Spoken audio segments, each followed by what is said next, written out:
ನಾವು 23ನೇ ಅಧ್ಯಾಯದ 28ನೇ ಶ್ಲೋಕದ ಅಧ್ಯಯನ ನೋಡ್ಲಿಕ್ಕಿದ್ದೇವೆ. ಏನಾದ್ರೂ ಪ್ರಶ್ನೆ ಇತ್ತಾ ಇದಕ್ಕಿಂತ ಮುಂಚೆ ಮಾತಾಡಿದ್ರಲ್ಲಿ, ಅಥವಾ ಇವತ್ತು ಈಗ ಓದಿದ ಶ್ಲೋಕಗಳಲ್ಲಿ ಅಥವಾ ಏನಾದ್ರಲ್ಲಿ ಆದ್ರೂ ಪ್ರಶ್ನೆ ಇದ್ರೆ ಕೇಳಿ, ಇಲ್ಲ ಅಂದ್ರೆ ಮುಂದೆ ಹೋಗೋಣ. ಸರಿ, ಮುಂದೆ ಹೋಗೋಣ. ಪ್ರಭು, ಎಸ್ ಮಾತಾಜಿ. ಈಗ ಇದು ಶ್ಲೋಕ ಹೇಳಿರಲ್ಲ ನರಸಿಂಹ ಸ್ವಾಮಿದು, ಅದ್ರದ್ದು ಇನ್ನೊಂದ್ಸರ್ತಿ ಅದು ಎಕ್ಸ್ಪ್ಲೈನ್ ಮಾಡಿ ಪ್ರಭು. ಅದು ರೆಕಾರ್ಡ್ ಅಲ್ಲಿ ಮತ್ತೆ ಕೇಳಿಸ್ಕೊಂತೀವಿ. ಆಯ್ತು. ಹರೇ ಕೃಷ್ಣ. ಹರೇ ಕೃಷ್ಣ. ಇದು ದಶ ಅವತಾರ ಸ್ತೋತ್ರ ಅಂತ ಹೇಳಿ ಜಯದೇವ ಗೋಸ್ವಾಮಿಗಳು ಬರೆದಿದ್ದುದು. ಅದು ಎಲ್ಲಿಂದ ತೆಗೆದಿದ್ದಾರೆ ಅಂತ ಹೇಳಿದ್ರೆ, ಅವರು ಬರೆದ ಪುಸ್ತಕ, ಯಾವ ಪುಸ್ತಕದ ಹೆಸರು ಇಲ್ಲಿ ಬರೆದಿದ್ದಾರೆ, ಗೀತ ಗೋವಿಂದ ಅಂತ ಹೇಳಿ. ಅಂದ್ರೆ ಗೀತ ಗೋವಿಂದ ಅಂದ್ರೆ ತುಂಬಾ ಗೀತೆಗಳು, ಬೇರೆ ಬೇರೆ ಭಗವಂತನ ಅವತಾರಗಳಿಗೆ ಬೇರೆ ಬೇರೆ. ಭಗವಂತ ಬರೀ 10 ಅವತಾರ ಅಲ್ಲ, ತುಂಬಾ ಅವತಾರಗಳಿದೆ ಅಲ್ವಾ ಭಗವಂತನಿಗೆ. ಎಲ್ಲ ಅವತಾರ, ಹೆಚ್ಚಿನ ಎಲ್ಲ ಅವತಾರಗಳಿಗೆ ಬರೆದಿದ್ದಾರೆ. ಅದರಲ್ಲಿ ಆರಿಸಿದಂತಹ ದಶ ಅವತಾರ ಸ್ತೋತ್ರ. ಕೆಲವರು ಅನ್ಕೊಳ್ತಾರೆ ಭಗವಂತ ಅಂದ್ರೆ ಬರೀ ದಶಾವತಾರ ಅಂತ ಅಲ್ಲ, ತುಂಬಾ ಅವತಾರಗಳಿದೆ. ಅವತಾರಗಳಿಗೆ ಲೆಕ್ಕ ಇಲ್ಲ, ಅಷ್ಟು ಅವತಾರಗಳಿದೆ. ಅದರಲ್ಲಿ ದಶ ಅವತಾರದಲ್ಲಿ ಒಂದು ಮೀನ ಅಂದ್ರೆ ಮತ್ಸ್ಯ ಅವತಾರ, ಕೂರ್ಮ ಅವತಾರ, ಆಮೇಲೆ ವರಾಹ ಅವತಾರ. ಇವತ್ತು ವರಾಹ ಅವತಾರ ಆದಂಥ ದಿನ ಆದ ಕಾರಣ ವರಾಹ ಅವತಾರದ ಬಗ್ಗೆ ನಾವು ಸ್ವಲ್ಪ ನೋಡಿದ್ದೇವೆ. ಆಮೇಲೆ ಬೇರೆ ನರಹರಿ ಅಂದ್ರೆ ನರಸಿಂಹ ಅವತಾರ, ಆಮೇಲೆ ವಾಮನ ಅವತಾರ, ಆಮೇಲೆ ಭೃಗುಪತಿ ಅಂದ್ರೆ ಏನು, ಪರಶುರಾಮನ ಅವತಾರ, ಆಮೇಲೆ ಶ್ರೀರಾಮನ ಅವತಾರ, ಶ್ರೀರಾಮ ಬಲರಾಮನ ಅವತಾರ, ಆಮೇಲೆ ಇದು ಬಲರಾಮ ಹಲಧರ ಅಂತ ಹೇಳಿದ್ರೆ ಬಲರಾಮ, ಬುದ್ಧ, ಅದಾದ್ಮೇಲೆ ಕಲ್ಕಿ. ಕೊನೆಯದಾಗಿ ಇಲ್ಲಿ ಯಾವುದೋ ಒಂದು ಸೀಕ್ವೆನ್ಸ್ ಅಂತ ಇಲ್ಲ. ಇದು ಮೀನ ಆದ ಮೇಲೆ ಅದು ಹಾಗೆ ಇಲ್ಲ, ಅದು ಕನ್ಫ್ಯೂಷನ್ ಆಗ್ತದೆ ಜನರಿಗೆ. ಆ ರೀತಿಯೇನಿಲ್ಲ, ಯಾವಾಗ ಯಾವ ಅವತಾರ ಕೂಡ ಆಗಬಹುದು. ಇವತ್ತು ನಾವು ವರಾಹ ಅವತಾರದ ಬಗ್ಗೆ ಚರ್ಚೆ ಮಾಡಿದ್ದೇವೆ ಸ್ವಲ್ಪ, ಅದರ ಅರ್ಥವನ್ನು ನೋಡ್ತಾ. ಅಂದ್ರೆ ಸತ್ಯಯುಗದಲ್ಲಿ ಏನಾಯ್ತು ಅಂತ ಹೇಳಿದ್ರೆ, ಸತ್ಯಯುಗದಲ್ಲಿ ರಾಕ್ಷಸ, ಯಾರಿಗಾದ್ರೂ ಗೊತ್ತಾ? ಹಿರಣ್ಯಾಕ್ಷ ಅಲ್ವಾ. ಹಿರಣ್ಯಾಕ್ಷ ಏನ್ ಮಾಡ್ತಾನೆ, ಹಿರಣ್ಯಾಕ್ಷ ಮತ್ತು ಹಿರಣ್ಯಕಶಿಪು, ಅದರಲ್ಲಿ ಹಿರಣ್ಯಾಕ್ಷ ಏನ್ ಮಾಡ್ತಾನೆ, ಭೂಮಿಯನ್ನು ತಗೊಂಡು ಹೋಗಿ ಮುಳುಗಿಸ್ತಾನೆ. ಎಲ್ಲಿ? ಗರ್ಭೋದಕ ಸಾಗರದಲ್ಲಿ ಮುಳುಗಿಸ್ತಾನೆ. ಆ ಗರ್ಭೋದಕ ಸಾಗರದಲ್ಲಿ ಮುಳುಗಿದಂತಹ ಭೂಮಿ ಯಾರು? ಭಗವಂತನ ಪತ್ನಿ ಅಲ್ವಾ. ಭಗವಂತನ ಪತ್ನಿಯನ್ನ ರಕ್ಷಣೆ ಮಾಡ್ಲಿಕ್ಕೋಸ್ಕರ ಭಗವಂತ ಶೂಕರ ರೂಪ, ಅಂದ್ರೆ ನೀರಿನಡಿಗೆ ಹೋಗಿ, ಅಲ್ಲಿ ನೀರಿನಡಿಗೆ ಗಲೀಜಿರ್ತಲ್ಲ, ಅದನ್ನ ಎತ್ತಬೇಕಿದ್ರೆ ಆ ಒಂದು ದೇಹ ಬೇಕು ಅದಕ್ಕೆ. ಅದನ್ನು ತೋರಿಸಿಕೊಳ್ಳಿಕ್ಕೆ ಆ ದೇಹವನ್ನು ಎತ್ತಿ ಭಗವಂತ ಯಾವ ದೇಹದಲ್ಲಿ ಬಂದರೂ ಅದು ಚಿತ್ತ ಆನಂದ. ಅದಕ್ಕೆ ಯಾವುದೇ ಮಟೀರಿಯಲ್ ಅಂದ್ರೆ ಭೌತಿಕವಾದ ಯಾವುದೇ ಸ್ಪರ್ಶ ಇರುವುದಿಲ್ಲ. ಆದ ಕಾರಣ ಇಲ್ಲಿ ಶೂಕರ ಅಂತ ಹೇಳಿದ ಕೂಡಲೇ, ಹಂದಿ ಅಂತ ಹೇಳಿದ ಕೂಡಲೇ ನಾವು ನಮ್ಮ ಎದುರು ಕಾಣುವ ಹಂದಿಯನ್ನು ತಗೊಳ್ಬಾರದು. ಕೆಲವರು ಹೇಳ್ತಾರೆ ಆ ಹಂದಿಗಳಿಗೆ ಮಾತ್ರ ಆ ಹಂದಿ ದೇವರು ಅಂತ. ಆ ರೀತಿ ಖಂಡಿತ ಇಲ್ಲ, ಅದು ಸಂಪೂರ್ಣವಾಗಿ ತಪ್ಪು ವಿಚಾರ. ಹಾಗೆ ಭಗವಂತ ಏನ್ ಮಾಡ್ತಾನೆ, ಶೂಕರ ರೂಪವಾಗಿ ಹಂದಿಯ ರೂಪದಲ್ಲಿ ಬಂದು ತನ್ನ 2 ದಾಡೆಗಳಿಂದ ಚಂದ್ರನ ಆಕೃತಿ ಹಾಗೆ ಎತ್ತಿ ಕರ್ಕೊಂಡು ಬರ್ತಾನೆ. ಈ ರೀತಿಯಲ್ಲಿ ಭೂಮಿ ಮಾತೆಯ ರಕ್ಷಣೆ ಮಾಡ್ತಾನೆ ಭಗವಂತ. ಅದೇ ರೀತಿಯಲ್ಲಿ ನಾವೆಲ್ಲರೂ ಭೂಮಾತೆ ಗೋಮಾತೆಯ ರಕ್ಷಣೆಗೋಸ್ಕರ ಭಗವಂತನಲ್ಲಿ ಪ್ರಾರ್ಥಿಸಿ ನಾವು ಆ ಕೈಂಕರ್ಯದಲ್ಲಿ ಪಾಲಾಗ್ಲಿಕ್ಕೆ ನಮಗೆ ಅವಕಾಶ ಸಿಕ್ಕಿದ್ರೆ ಅದರಷ್ಟು ಉತ್ತಮವಾದ್ದು ಬೇರೆ ಏನಿಲ್ಲ. ನಾವೆಲ್ಲ ಅನ್ಕೊಳ್ತೇವೆ ನಮಗೆ ಅದೆಲ್ಲ ಇಷ್ಟ ಇಲ್ಲ ಅಂತ ಹೇಳಿ. ಏನು ಸಗಣಿ ಎತ್ತದ ನನಗೆ ಇಷ್ಟ ಇಲ್ಲ, ಆ ಭೂಮಿ ತೊಂದರೆ ಇಲ್ಲ, ಏನೋ ಆಗ್ತದೆ, ನಾವ್ಯಾಕೆ ಚಿಂತೆ ಮಾಡೋದು? ಹಾಗಿರ್ಬಾರ್ದು. ನನ್ನ ಗುರುಗಳು ಹೇಳ್ತಾರೆ, plant plant plant, chant chant chant ಅಂತ. ಅಂದ್ರೆ ಸಸಿ ನಡಿ ನಡಿ ನಡಿ, ನಡ್ಬೇಕು, ಅದರ ಜೊತೆ ಜಪ ಮಾಡ್ಬೇಕು. ಇದು ಎರಡು ಕೂಡ ಇದರಲ್ಲೇ ನಮಗೆ ಅರ್ಥ ಆಗ್ತದೆ. ಒಂದು ವರ್ಣಾಶ್ರಮ ಧರ್ಮ, ಇನ್ನೊಂದು ಭಾಗವತ ಧರ್ಮ, ಎರಡು ಜೊತೆಯಲ್ಲೇ ಹೋಗ್ತದೆ ಅಂತ. ಯಾಕಂತ ಹೇಳಿ ನಾವಿನ್ನೂ ಭಾಗವತ ಧರ್ಮಕ್ಕೆ ತಲುಪಲಿಲ್ಲ. ಆದ್ರೆ ವರ್ಣಾಶ್ರಮ ಧರ್ಮ ಅಂದ್ರೆ ಪ್ಲಾಂಟ್ ಮಾಡಿದ್ರೆ ನಮ್ಗೆ ಊಟ ಇಲ್ಲ ಅಂದ್ರೆ ನಾನು ಜಪ ಮಾಡ್ಲಿಕ್ಕೆ ಸಾಧ್ಯ. 2 ದಿವಸ ನಮ್ಗೆ ಸರಿಯಾದ ಪ್ರಸಾದ ಸಿಕ್ಲಿಲ್ಲ ಅಂತ ಹೇಳಿದ್ರೆ ಜಪ ಮಾಡ್ಲಿಕ್ಕೆ ಸಾಧ್ಯವಾ? ಇಲ್ಲ. ಅದು ಸುಮ್ಮನೆ ಬರ್ತದ? ಇಲ್ಲ, ಕೆಲಸ ಮಾಡಬೇಕು. ಆದ ಕಾರಣ ನಾವೆಲ್ಲ ಯಾರು ಹೆಚ್ಚಿನವ್ರು ಮಾಡ್ತಾ ಇಲ್ಲ, ನಾನು ಮಾಡ್ತಿಲ್ಲ. ಆದ ಕಾರಣ ನಾವೆಲ್ಲ ಪ್ರೇ ಮಾಡೋಣ ಭಗವಂತನಲ್ಲಿ, ಆ ರೀತಿಯ ಒಂದು ಸೌಕರ್ಯ ನಮಗೆ ಮನಸ್ಸಿಗೆ, ದೇಹಕ್ಕೆ, ಎಲ್ಲಕ್ಕೂ ಸಿಗ್ಲಿ ಅಂತ ಹೇಳಿ ಮುಂದೆ ಹೋಗೋಣ. 28ನೇ ಶ್ಲೋಕ. ಕಳೆದ ಕ್ಲಾಸಿನಲ್ಲಿ ನಾವು ಅರ್ಥ ಮಾಡ್ಕೊಂಡಿದ್ದೇವೆ ಭಗವಂತ ಏನ್ ಹೇಳ್ತಿದ್ದಾರೆ ಅಂತ ಹೇಳಿ. ಏನ್ ಹೇಳ್ತಿದ್ದಾರೆ ಕಳೆದ ಶ್ಲೋಕದಲ್ಲಿ? ಪ್ರಕೃತೇ, ನಾವೆಲ್ಲ ಅನ್ಕೊಳ್ತಿದ್ದೇವಲ್ಲ ನಾನೇ ಕೆಲಸ ಮಾಡ್ತಿದ್ದೇನೆ ಎಲ್ಲ ಅಂತ ಹೇಳಿ. ಯಾಕಂತ ಹೇಳಿದ್ರೆ ಅದ್ರ ಮುಂಚೆ ಬಂದಿದೆ ಅಲ್ಲ, ಶಾಸ್ತ್ರದಲ್ಲಿ ಎಲ್ಲ ಬಂದಿದೆ. ಏನ್ ಬಂದಿದೆ ಅಂತ ಹೇಳಿದ್ರೆ, ಈ ಚಕ್ರದಲ್ಲಿ, ಯಾವುದು ಯಜ್ಞದ ಚಕ್ರದಲ್ಲಿ ಪಾಲ್ಗೊಳ್ಳುವವರು ಮುಂದೆ ಬರ್ಬೇಕು. ಮುಂದೆ ಬರ್ಬೇಕಿದ್ರೆ ಅದು ಕೊನೆಗೆ ಭಕ್ತಿಯಲ್ಲಿ ಭಕ್ತಿ ಯೋಗವೇ ಮುಖ್ಯ. ಅದರಲ್ಲಿ ಭಕ್ತಿ ಯೋಗವೇ ಮುಖ್ಯ. ಆದ್ರೆ ಇಲ್ಲಿ ಏನು ಬಾಧೆ ಅಂತ ಹೇಳಿದ್ರೆ, ಭಕ್ತಿ ಯೋಗಕ್ಕೆ ಬರ್ಲಿಕ್ಕೆ ಕೂಡ ಏನು ಬಾಧೆ ಅಂತ ಹೇಳಿದ್ರೆ, ನಾವೆಲ್ಲ ಏನು ಅನ್ಕೊಳ್ತೇವೆ, ನಾವೆಲ್ಲ ಇದೇ ನಾನೇ ಮಾಡಿದ ಕೆಲಸ, ಇದು ನಂದೇ, ನಾನೇ ಮಾಡುವಂಥದ್ದು ಅಂತ ಹೇಳೋ ಒಂದು ಈಗೋ ನಮ್ಮ ಹತ್ರ ಎಲ್ಲ ಇದೆ. ಅದು ನಮಗೆ ಗೊತ್ತಿಲ್ಲ ಯಾರು ಮಾಡ್ತಿದ್ದಾರೆ ಅಂತ ಹೇಳಿ. ನಿಜವಾಗಿ ಕೂಲಂಕುಷವಾಗಿ ಗಮನಿಸಿದ್ರೆ ನಾವು ಏನೂ ಮಾಡ್ತಿಲ್ಲ, ಎಲ್ಲ ಮಾಡಿಸ್ತಾ ಇರೋದು ಭಗವಂತ ಮಾಡುವಂಥದ್ದು ತ್ರಿಗುಣಗಳು ಅಂತ ಹೇಳಿ ಈ ಶ್ಲೋಕ ಹೇಳ್ತದೆ. ಪ್ರಕೃತೇ ಕ್ರಿಯಮಾಣಾನಿ ಗುಣೇ ಕರ್ಮಾಣಿ ಸರ್ವಶಃ ಅಹಂಕಾರ ವಿಮೂಢಾತ್ಮ ಕರ್ತಾಹಮಿತಿ ಮನ್ಯತೆ. ಅಂತಹ ಒಂದು ಶೋಚನೀಯ ಸ್ಥಿತಿ ನಮ್ಮ ಮನುಕುಲಕ್ಕೆ ಬಂದಿದೆ. ಏನ್ ಮನುಕುಲಕ್ಕೆ ಬಂದಿದೆ ಅಂದ್ರೆ, ನಾವೆಲ್ಲ ನಾನೇ ಮಾಡ್ತಾ ಇರೋದು ಅಂತ ಅನ್ಕೊಂಡು ನಾನು ನಿಜವಾಗಿ ಭಗವಂತನ ಕಡೆ ಹೋಗ್ಲಿಕ್ಕಿಲ್ಲ. ನಿಜವಾಗಿ ನಮ್ಮ ಜೀವನದಲ್ಲಿ ಏನು ಬೇಕು ಅಂತ ಹೇಳಿದ್ರೆ ಭಗವಂತನ ಪ್ರೀತಿ, ಭಗವಂತನ ಸೇವೆ. ಅದನ್ನು ಬಿಟ್ಟು ಬೇರೆಲ್ಲ ಮಾಡ್ತಾ ಇದ್ದೇವೆ ನಾವು. ಭಗವಂತನ ಸೇವೆ ಮತ್ತು ಭಗವಂತನನ್ನು ಬಿಟ್ಟು ಬೇರೆಲ್ಲ ಮಾಡ್ತಿದ್ದೇವೆ. ಒಂದು ಉದಾಹರಣೆ, ನೀವು ಘೋಸ್ಟ್ ಅನ್ನ ಕೇಳಿದ್ದೀರಲ್ಲ, ಭೂತ ಭೂತ ಭೂತ ಕೇಳಿದ್ದೀರಾ? ಭೂತ ಅಥವಾ ಪ್ರೇತ, ಭೂತ ಅಲ್ಲ ಪ್ರೇತ, ಪ್ರೇತ ಕೇಳಿದ್ದೀರಾ? ಪ್ರೇತ ಅಂತ ಹೇಳುವರೆ ಯಾರಾದ್ರೂ ಕೇಳಿದ್ದೀರಾ? ಇಲ್ಲ, ಯಾರು ಪ್ರೇತವನ್ನು ಕೇಳಿಲ್ಲ. ಅಂದ್ರೆ ನೋಡಿದ್ದೀರಾ ಅಂತ ಕೇಳಲಿಕ್ಕೆ ಆಗೋದಿಲ್ಲ. ಅದರ ಬಗ್ಗೆ ಮಾಹಿತಿ ಇದೆಯಾ? ಎಲ್ಲರೂ ಕೇಳಿರ್ತೀರಿ. ಪ್ರಭು, ಪ್ರೇತ ಭೂತಕ್ಕೂ ಏನ್ ವ್ಯತ್ಯಾಸ ಪ್ರಭು? ಭೂತಕ್ಕೂ ಪ್ರೇತಕ್ಕೂ ಹೇಳ್ತೀನಿ ಮಾತಾಜಿ, ಇದು ಕಂಪ್ಲೀಟ್ ಮಾಡಿದ್ಮೇಲೆ ಹೇಳ್ತೀನಿ. ಭೂತ ಅಂತ ಅಲ್ಲ, ನಾನು ಪ್ರೇತವನ್ನು ಹೇಳ್ತಾ ಇರುವಂತದ್ದು. ಪ್ರೇತ ಅಂತ ಹೇಳಿದ್ರೆ ಸತ್ತ ಮೇಲೆ ಸರಿಯಾಗಿ ದೇಹ ಸಿಗದಿದ್ರೆ, ಅಂದ್ರೆ ಜನ್ಮ ಸಿಗದಿದ್ರೆ ಅವನ ಸೂಕ್ಷ್ಮ ಶರೀರದ ಮತ್ತು ಆತ್ಮ ಇಲ್ಲೇ ಇರುವಂಥದ್ದು, ಇಲ್ಲೇ ಭೂಮಿಯಲ್ಲೇ ಇರುವಂಥದ್ದು ಸೂಕ್ಷ್ಮ ಶರೀರ ಮತ್ತು ಆತ್ಮ. ಈಗ ಆ ಆತ್ಮ ಹೇಳ್ತದಂತೆ, ಅಯ್ಯೋ ನಾನು ಆಕ್ಸಿಡೆಂಟ್ ಅಲ್ಲಿ ಸತ್ತೋದೆ ಅಂತ ಹೇಳ್ತದಂತೆ. ಯಾರು ಸತ್ತೋದ್ದು? ಆತ್ಮ ಸಾಯ್ತದ? ಅವನಿಗೆ ವಿಮೋಚನೆ ಆಗ್ಲೇ ಇಲ್ಲ, ಅವನಿಗೆ ಮೋಕ್ಷ ಸಿಕ್ಲಿಲ್ಲ. ಆದ ಕಾರಣ ಆ ಸೂಕ್ಷ್ಮ ಇಂದ್ರಿಯಗಳಲ್ಲಿ ಏನಿದೆ, ನಾನು ಅಂತ ಹೇಳೋದು ಅಡಕವಾಗಿದೆ. ಸೂಕ್ಷ್ಮ ಇಂದ್ರಿಯಗಳಲ್ಲಿ ಯಾವ್ದ್ರಲ್ಲಿ? ಮನಸ್ಸು ಬುದ್ಧಿ ಅಹಂಕಾರಗಳಲ್ಲಿ ಏನಿದೆ, ನಾನು ನಾನು ನಾನು ಅಂತ ಇದೆ. ದೇಹ ಬಿಟ್ಟಿದ್ದಾನೆ ಅವ, ದೇಹವೇ ಇಲ್ಲ. ಹಾಗೆ ಹೇಳ್ತಾನೆ, ನಾನು ಸತ್ತದ್ದು ಆಕ್ಸಿಡೆಂಟ್ ಆಗಿ ಸತ್ತೆ. ಅಂದ್ರೆ ಏನರ್ಥ? ಮನಸ್ಸು ಬುದ್ಧಿ ಅಹಂಕಾರದಲ್ಲಿ ನಾನು ಅಂತ ಹೇಳುವಂತಹ ದೇಹದ ಒಂದು ಕಲ್ಪನೆ ಅದರಲ್ಲಿ ಉಂಟು. ಅದರಿಂದ ಹೊರಗೆ ಬರ್ಲಿಕ್ಕೆ ಒಂದೇ ಒಂದು ಮಾರ್ಗ, ಭಕ್ತಿ ಮಾರ್ಗ. ಆದ ಕಾರಣ ನಾವೇನ್ ಅನ್ಕೊಳ್ಬೇಕು, ಇಲ್ಲಿ ಏನ್ ತಿಳಿಬೇಕಂದ್ರೆ, ನಮ್ಮ ಹೃದಯದಲ್ಲಿ ಎಷ್ಟು ಗಾಢವಾಗಿ ಇದೆ ನಾನು ಅಂತ ಹೇಳುದು ನಮ್ಗೆಲ್ಲ ಗೊತ್ತು, ಯಾರು ಹೇಳ್ಬೇಕು ಅಂತಿಲ್ಲ. ಅದರಿಂದ ಹೊರಗೆ ಬರ್ಲಿಕ್ಕೆ ಒಂದೇ ಒಂದು ಅವಕಾಶ, ಒಂದೇ ಒಂದು ಮಾರ್ಗ ಅಂದ್ರೆ ಭಕ್ತಿ. ಯಾಕೆಂದ್ರೆ ಇದೆಲ್ಲ ನಾವು ಮಾತಾಡ್ತಿರೋದೆಲ್ಲ ಭಕ್ತಿಯೊಟ್ಟಿಗೆ ನೇರ ಸಂಬಂಧ. ನಾವಷ್ಟು ಹೈಯೆಸ್ಟ್ ಕ್ವಾಲಿಫಿಕೇಶನ್ ಇಲ್ಲ ನಮಗೆ, ಆದ್ರೆ ಆ ಒಂದು ಚಟುವಟಿಕೆಗೆ ಅಲ್ಲಿ ಹೈಯೆಸ್ಟ್ ಕ್ವಾಲಿಫಿಕೇಶನ್ ಇದೆ. ಈಗ ನಾವು ಓದ್ತಾ ಇದ್ದೇವಲ್ಲ, ನಾವು ಅಂದಿಸ್ತೇವೆ ನಾವು ನಾರ್ಮಲ್ ವ್ಯಕ್ತಿಗಳು ಅಂತೇಳಿ. ಆದ್ರೆ ಈ ಚಟುವಟಿಕೆ ನಾರ್ಮಲ್ ಚಟುವಟಿಕೆ ಅಲ್ಲ, ನಾವು ಅದನ್ನ ಅರ್ಥ ಮಾಡ್ಕೊಳ್ಬೇಕು. ಭಗವಂತನ ಸೇವೆಯಲ್ಲಿ ನಡೆಯುವಂತ ಎಲ್ಲ ಚಟುವಟಿಕೆಗಳು ಅದು ಶುದ್ಧ, ಅದು ಅಶುದ್ಧ ಇಲ್ಲ. ಅದಕ್ಕೆ ವಿಶುದ್ಧ ಸತ್ವ ಅಂತ ಹೇಳ್ತಾರೆ. ಅದ ಕಾರಣ ನಾವು ಏನು ಮಾಡ್ಬೇಕು, ಎಷ್ಟಾಗ್ತದೆ ಅಷ್ಟು ಅಂತ ಚಟುವಟಿಕೆ ಮಾಡ್ಬೇಕು ಅಷ್ಟೇ. ನಾವು ಕ್ವಾಲಿಫೈಡ್ ಅಲ್ಲ, ನಾನು ಕ್ವಾಲಿಫೈಡ್ ಅಲ್ವೇ ಅಲ್ಲ, ಆದ್ರೆ ಆ ಚಟುವಟಿಕೆ ತುಂಬಾ ಕ್ವಾಲಿಫೈಡ್. ಯಾಕಂದ್ರೆ ಅದು ಶುದ್ಧ ಭಕ್ತರಿಂದ ಬಂದಂತಹ ಚಟುವಟಿಕೆ. ಅದಕ್ಕೋಸ್ಕರ ಗುರುವಿನ ಅಪ್ಪಣೆ ಮುಖಾಂತರ ನಾವು ಅವ್ರು ಏನು ಮಾಡ್ಬೇಕು ಅಂತ ಹೇಳ್ತಾರೆ ಅದನ್ನು ಮಾಡ್ಬೇಕು. ನೀವು ಕೇಳಿದಂತಹ ಭೂತ ಮತ್ತು ಪ್ರೇತದ ವ್ಯತ್ಯಾಸ ಏನು ಅಂತ ಹೇಳಿ, ಪ್ರೇತ ನಿಮಗೆ ಅರ್ಥ ಆಯ್ತು ಏನು ಅಂತ ಹೇಳಿ. ಭೂತ ಅಂತ ಹೇಳಿದ್ರೆ 3-4 ವಿಚಾರಗಳಿದೆ.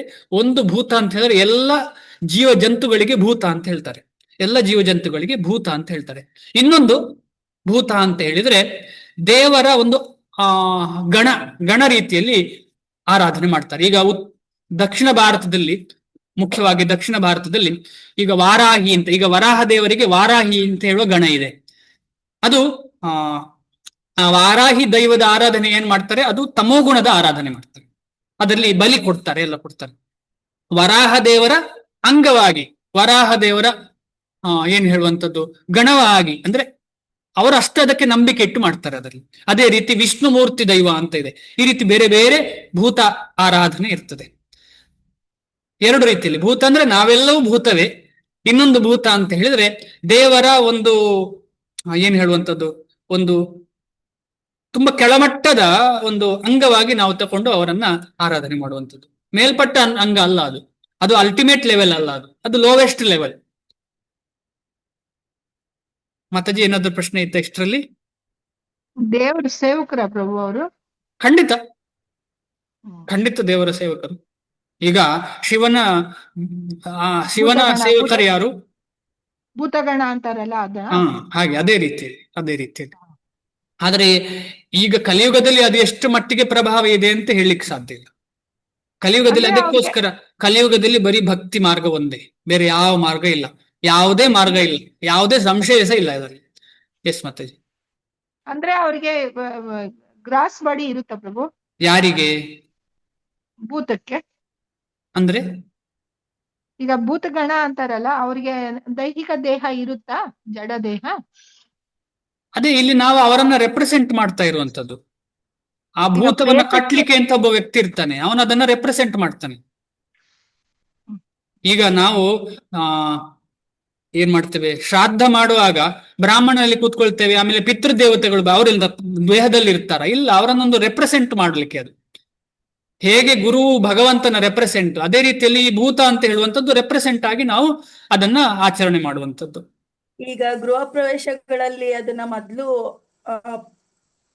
ಭೂತಗಣಗಳಿಗೆ ಸಮರ್ಪಣೆ ಮಾಡ್ತಾರಲ್ಲ, ಅದಲ್ವಾ ಪ್ರಭು?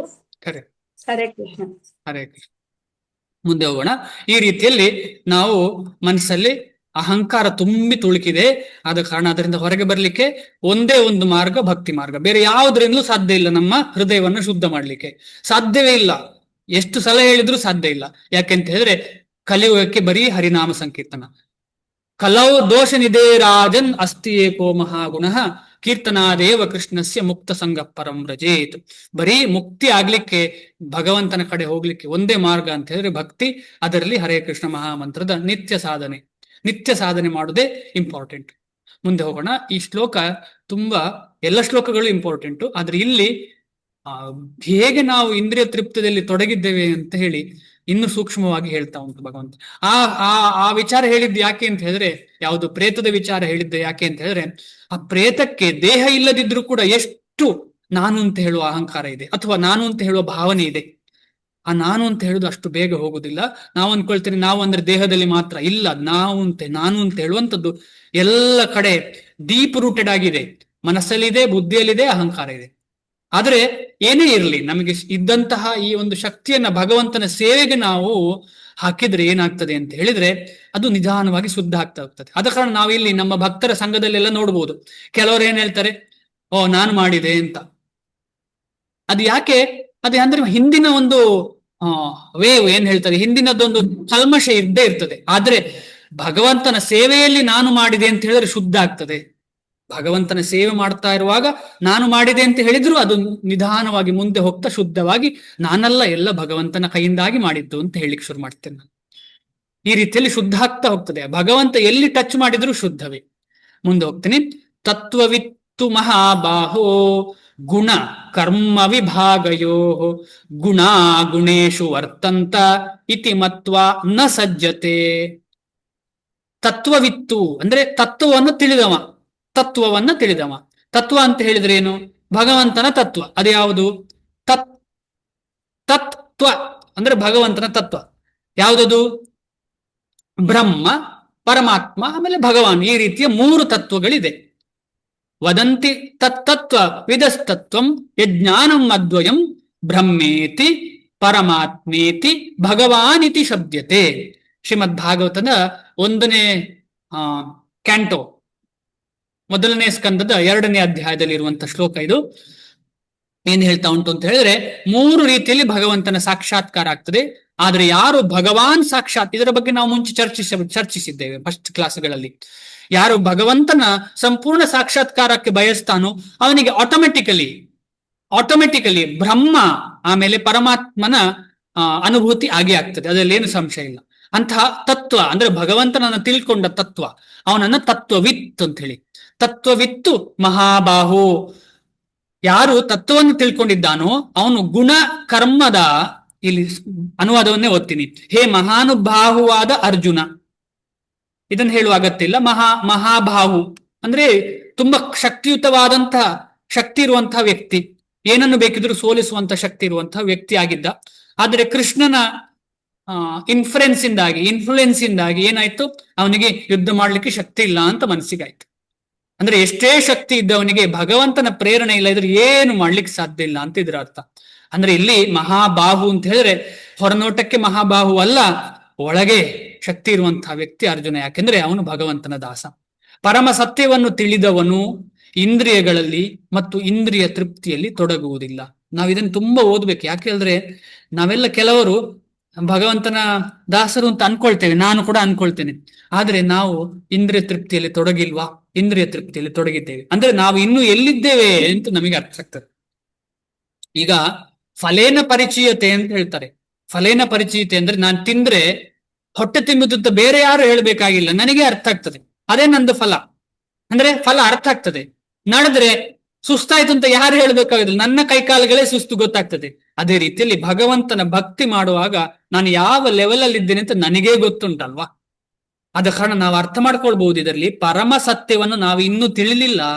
ಆದ್ರೆ ಪರಮ ಸತ್ಯ ತಿಳಿದವರ ದಾಸರಾಗ್ಲಿಕ್ಕೆ ಪ್ರಯತ್ನ ಪಡ್ತಿದ್ದೇವಲ್ಲ, ಆದ ಕಾರಣ 100% ನಮಗೆ ಶ್ಯೂರಿಟಿ, 100% ನಮಗೆ ಅಲ್ಲಿಗೆ ಹೋಗುವ ಅವಕಾಶ ಉಂಟು. ಅದು ಎಷ್ಟರ ಮಟ್ಟಿಗೆ ನಾವು ಉಪಯೋಗಿಸ್ತೇವೆ ಅಂತ ಹೇಳುದುಂಟು, ಎಷ್ಟು ಸಮಯ ಕೊಡ್ತೇವೆ, ಎಷ್ಟರ ಮಟ್ಟಿಗೆ ನಾವು ಉಪಯೋಗಿಸ್ತೇವೆ ಅಂತ ಹೇಳುದುಂಟು. ಆದ ಕಾರಣ ನಾವೆಲ್ಲರೂ ಇದರ ಬಗ್ಗೆ ತುಂಬಾ ಜಾಗ್ರತೆಯಾಗಿ ಅರ್ಥ ಮಾಡ್ಲಿಕ್ಕೆ ಪ್ರಯತ್ನ ಪಡೋಣ. ಪರಮ ಸತ್ಯವನ್ನು ತಿಳಿದವನು ಇಂದ್ರಿಯಗಳಲ್ಲಿ ಮತ್ತು ಇಂದ್ರಿಯ ತೃಪ್ತಿಯಲ್ಲಿ ತೊಡಗುವುದಿಲ್ಲ. ಗುಣೇಶು, ಗುಣ ಅಂತ ಹೇಳಿದ್ರೆ ಇಂದ್ರಿಯಗಳು, ಆ ಗುಣ ಯಾವುದರ ಮೇಲೆ? ಗುಣೇಶು, ಇಂದ್ರಿಯಗಳಲ್ಲೇ ಇರುವುದು. ಗುಣ ಸುಮ್ಮನೆ ನಿಲ್ಲುವುದಿಲ್ಲ, ಇಂದ್ರಿಯಗಳಲ್ಲೇ ಇರುವುದು. ಯಾವುದು? ಇಂದ್ರಿಯಗಳು ಇಂದ್ರಿಯ ತೃಪ್ತಿಯಲ್ಲೇ ಇರುವುದು.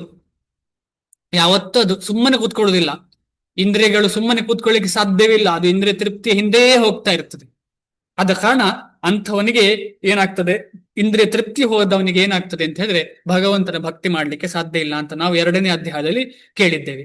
ಇಂದ್ರಿಯ ತೃಪ್ತಿಯ ಹಿಂದೆ ಬಿದ್ದವನಿಗೆ ಭಗವಂತನ ಭಕ್ತಿಯಲ್ಲಿ ಸೀರಿಯಸ್ನೆಸ್ ಬರುವುದಿಲ್ಲ, ಅವನಿಗೆ ಸಾಧ್ಯ ಇಲ್ಲ. ಅದು ಅವನಿಗೆ ಭಕ್ತಿ ಸೇವೆ ಮತ್ತು ಫಲದಾಸೆ ಇರುವ ಕರ್ಮ ಇವುಗಳಿನ ವ್ಯತ್ಯಾಸವು ತಿಳಿದಿರುತ್ತವೆ. ನೋಡಿ, ಇದು 2ನೇ ಸೆಂಟೆನ್ಸ್. ಯಾರಿಗೆ? ಭಗವದ್ಭಕ್ತ ಅಥವಾ ಪರಮ ಸತ್ಯವನ್ನು ತಿಳಿದವನಿಗೆ ಭಕ್ತಿ ಸೇವೆ ಮತ್ತು ಕರ್ಮ. ಯಾವ ಕರ್ಮ? ಆಸೆ ಇಟ್ಟುಕೊಂಡು ಮಾಡುವ ಕರ್ಮ. ಆಸೆ ಕಿಟ್ಟುಕೊಂಡು ಅಂದ್ರೆ ಸಕಾಮ ಕರ್ಮ. ಇದೆರಡರ ಮಧ್ಯೆ ಗೊತ್ತಿರ್ತದೆ ಡಿಫರೆನ್ಸ್ ಏನು ಅಂತ ಹೇಳಿ. ಡಿಫರೆನ್ಸ್ ಗೊತ್ತಾದ್ರೆ ಸಾಕ, ಅವನು ಅಂತ ಕೆಲಸವನ್ನು ಮಾಡುದಿಲ್ಲ, ಫಲದ ಆಸೆ ಇರುವ ಕರ್ಮವನ್ನು ಮಾಡುವುದಿಲ್ಲ, ಬರೀ ಭಕ್ತಿ ಸೇವೆ ಮಾತ್ರ ಮಾಡ್ತಾನೆ. ಆದ ಕಾರಣ ನಾವು ಯಾವಾಗ ಈ ಲೆವೆಲ್ಗೆ ತಲುಪ್ತೇವೆ ನಮಗೆ ಗೊತ್ತಿಲ್ಲ. ಆದರೆ ನಾವು ನಿತ್ಯವೂ ಇದರ ಬಗ್ಗೆ ಚಿಂತನೆ ಮಾಡಬೇಕು. ನಾನು ಮಾಡುದೆಲ್ಲ ಕರ್ಮ ಮಾಡ್ತಾ ಇದ್ದೇನೆ, ಕೃಷ್ಣ ನನ್ನನ್ನು ಇದರಿಂದ ಹೊರಗೆ ಬಂದು ಸಂಪೂರ್ಣವಾಗಿ ನಿನ್ನ ಸೇವೆಯನ್ನೇ ಮಾಡುವಂತ ಅವಕಾಶ ಕೊಡು ಕೃಷ್ಣ ಅಂತ ನಾವು ಜಪ ಮಾಡುವಾಗ ಕೇಳ್ಕೊಳ್ಬೇಕು. ಅದಕ್ಕೆ ಭಕ್ತಿ ಸೇವೆ ಅಂತ ಹೇಳುವಂಥದ್ದು. ಅವನಿಗೆ ಭಕ್ತಿ ಸೇವೆ ಮತ್ತು ಫಲದಾಸೆ ಇರುವ ಕರ್ಮ ಇವುಗಳಲ್ಲಿನ ವ್ಯತ್ಯಾಸವು ತಿಳಿದಿರುತ್ತದೆ. ಯಾರಿಗೆ? ಪರಮ ಸತ್ಯವನ್ನು ತಿಳಿದವನು. ಯಾರು ಪರಮ ಸತ್ಯವನ್ನು ತಿಳಿದುದು? ಅರ್ಜುನ ತಿಳಿದಿದ್ದಾನೆ, ಜನಕ ತಿಳಿದಿದ್ದಾನೆ, ಅಂಥವರೆಲ್ಲ ತಿಳಿದಿದ್ದಾರೆ. ಆದ ಕಾರಣ ಅವರು ಸಾಮಾನ್ಯವಾದ ಕರ್ಮ ಮಾಡುವ ಅಗತ್ಯ ಇಲ್ಲ. ಆದ್ರೆ ಅವರು ಕರ್ಮ ಮಾಡ್ತಿದ್ದಾರೆ. ಯಾಕೆ ಅಂತ ಹೇಳಿದ್ರೆ ಲೋಕಕ್ಕೆ ಸಡನ್ ಆಗಿ ಕನ್ಫ್ಯೂಷನ್ ಮಾಡೋದು ಬೇಡ ಅಂತ ಹೇಳಿ. ಲೋಕಕ್ಕೆ ಯಾಕಂದ್ರೆ ಯಾರೋ ಒಬ್ಬ ರೆಡಿ ಇಲ್ಲ ಅಂತ ಹೇಳಿ ಅವನು ಹಾಗೇ ಫಾಲೋ ಮಾಡಿದ್ರೆ ಏನಾಗ್ತದೆ, ಎಲ್ಲ ಪ್ರಾಬ್ಲಮ್ಗೆ ಸಿಕ್ಕಾಕೊಳ್ತಾರೆ. ಆಮೇಲೆ ಭಗವಂತನೇ ಹೇಳ್ತಾರೆ, ನಾನು ಕೂಡ ಫಾಲೋ ಮಾಡ್ತೇನೆ. ಯಾಕೆ ಅಂತ ಹೇಳಿದ್ರೆ ಎಲ್ಲರೂ ಪ್ರಾಬ್ಲಮ್ಗೆ ಆಗ್ತಾರೆ, ವರ್ಣ ಸಂಕರ ಆಗುವ ಸಂಭವ ಇರ್ತದೆ. ಆದ ಕಾರಣ ನಾನು ಕೂಡ ಕರ್ಮವನ್ನು ಮಾಡ್ತೇನೆ, ಆದ್ರೆ ಕರ್ಮ ಮಾಡ್ತಾ ಇರುವಾಗ ಅದನ್ನ ಭಕ್ತಿಯಾಗಿ ಮಾಡ್ತೇನೆ. ಅದನ್ನೇ ಹೇಳ್ತಾ ಇರುವಂತದ್ದು. ನಾವು ಈಗ ಒಂದು ಉದಾಹರಣೆ ಕೊಟ್ಟಿದ್ದೇವೆ. ಶಾಲೆಯ ಮಗು ಶಾಲೆಗೆ ಹೋಗ್ತಾ ಉಂಟು, ಓದ್ತಾ ಉಂಟು, ಅದು ಅವನ ಕರ್ಮ. ಆದ್ರೆ ಅವನು ಚೆನ್ನಾಗಿ ಓದ್ಲಿಲ್ಲ ಅಂದ್ರೆ ಅವನಿಗೆ ಜಪದಲ್ಲಿ ಆಸಕ್ತಿ ಬೆಳೆಯಲೇ ಇರಬಹುದು ಮನಸ್ಸಿನಲ್ಲಿ. ಒಂದು 10ನೇ ಕ್ಲಾಸಿನ ಹುಡುಗ ಬೆಳಿಗ್ಗೆ 1 ರೌಂಡ್ 2 ರೌಂಡ್ ಜಪ ಮಾಡ್ತಿದ್ದಾನೆ.